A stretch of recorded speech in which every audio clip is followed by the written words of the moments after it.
नमस्कार सर, मेरा नाम शिखा मिश्रा है। हमारी जो युवा पीढ़ी है और जो आने वाली पीढ़ियां हैं, हमने श्री राम की और सनातन धर्म की एक अलग ही परिभाषा बनाई हुई है आजकल, वो जय श्री राम सुन के और मूवीज़ वगैरह देख के।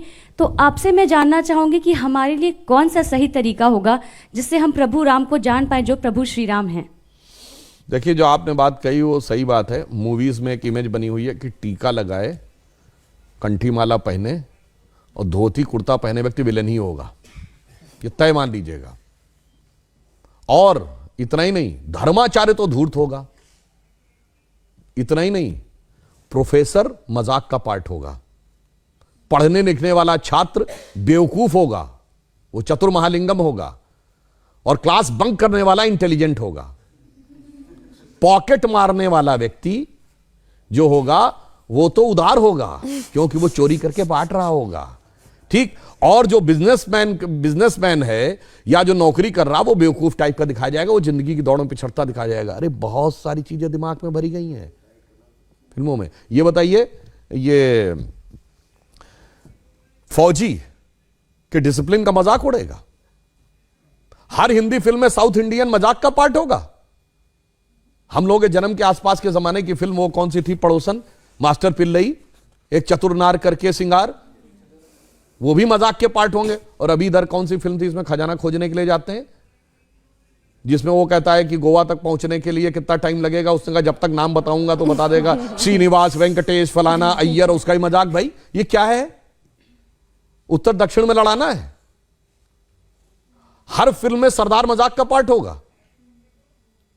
बहुत बड़ा षड्यंत्र था ये, एक लेफ्टिस्ट एजेंडा था। और इसमें मैं ये नहीं कह रहा हूं कि इस फिल्म वालों ने जान के किया है, वो तो बेचारे खुद भी नहीं जानते। उनका माइंडसेट ऐसा कि उसके टूल बन गए।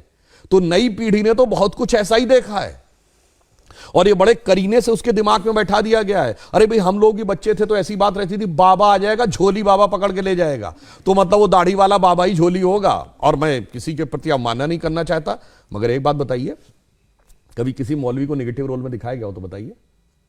इवन आतंकवाद वाली फिल्मों में भी उसको कैरेक्टर रोल में दिखाया जाएगा। यह सोचने की बात है।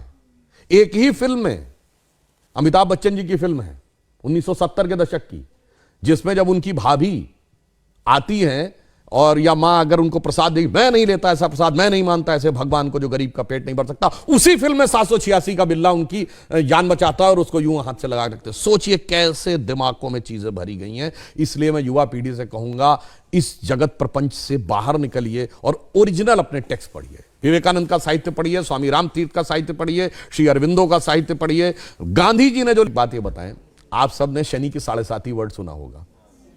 ये 7.5 का मतलब क्या होता है?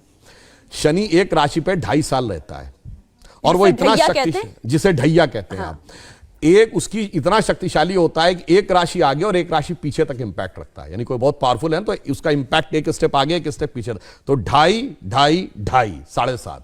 तो कहते हैं ना, पहली ढैया, दूसरी ढैया, तीसरी ढैया। 12 राशियां हैं तो टोटल कितना हुआ? 12 × 2.5, 30 ईयर्स। तो शनि का रोटेशन साइकिल 30 ईयर्स है। भगवान राम के भी तो 7.5 लगी थी, कहा था तो बन गए थे। तो 2.5 साल मतलब 30 साल का रोटेशन साइकिल शनि का है। ये तो हमें हजारों साल से पता था, इनको कब पता चला? अभी 100-200 साल पहले। और ये बताते हमको, हम साइंटिफिक थे, तुम नहीं थे। मेरे भाई, तुमने तो कहा सूर्य पृथ्वी के चारों ओर घूमता है। और मजे की बात जानते क्या है? गैलीलियो ने कहा 1633 में कि सूर्य पृथ्वी के चारों ओर घूमता है। यह गलत है, पृथ्वी सूर्य के चारों ओर घूमती है। तो उसको कह दिया गया कि तुम्हारी मौत की सजा दे दी जाएगी। उसने माफी मांगी, उसको अपराधी चर्च का घोषित किया गया, चर्च का अपराधी। और वो चर्च के अपराधी की श्रेणी में जानते कब तक रहा है? 1992 तक। पोप जॉन पॉल II ने उसका नाम हटवाया। वरना जिस जमाने में स्पेस पे सैटेलाइट पहुंच गया, आदमी 69 में चांद पहुंच गया, और तब तक वो इस बात के लिए दोषी था, मगर कोई नहीं कहता उनसे कि आपके धर्म में कोई आपत्तिजनक बात लिखी हुई है, इसे हटाने की आवश्यकता है। मगर जहां सबसे साइंटिफिक बातें लिखी हैं, वहां पे लोग कहते हैं कि इसमें हटाने की आवश्यकता, उसको हटा। इस षड्यंत्र को समझना चाहिए।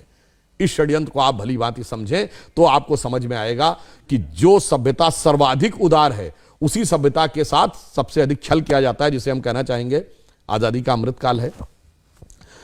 तो हम कहते थे ना, हो गए हैं स्वप्न सब साकार, कैसे मान लें हम। टल गया सर से व्यथा का भार कैसे मान ले हम। राष्ट्र को है लोग भूले, स्वार्थ है युग मंत्र सारा, वर्ग जाति विभेद की अब बह रही है कलुष धारा। इस अमा के तिमिर को, यानी अमा अंधकार, तिमिर मतलब अंधकार, रात्रि के अंधकार को अब अरुणिमा क्या मान ले हम। टल गया सर से व्यथा का भार कैसे मान ले हम। और आगे की लाइन सुनिए, वो महत्वपूर्ण है। वेशवाणी तत्व दर्शन दूसरों से यह सभी ले, विकृति को हम ग्रहण करते निज प्रकृति को आज भूले। इस विदेशी नकल को अब अस्मिता क्या मान ले हम। हो गए हैं स्वप्न सब साकार कैसे मान ले हम। इसीलिए मोदी जी ने क्या कहा है, अमृत काल के जो 5 प्रण हैं उनमें पहला है भारत को विकसित राष्ट्र बनाना है, दूसरा है गुलामी की मानसिकता के हर प्रभाव से अपने को मुक्त करना है, और तीसरा है अपनी विरासत पे गर्व करना है। इसीलिए गुलामी की इस मानसिकता से बाहर निकलिए तो नया भारत दिखेगा, जिसके लिए हम कह सकते हैं कि स्वप्न देखा था कभी वो आज हर धड़कन में है और एक नया भारत बना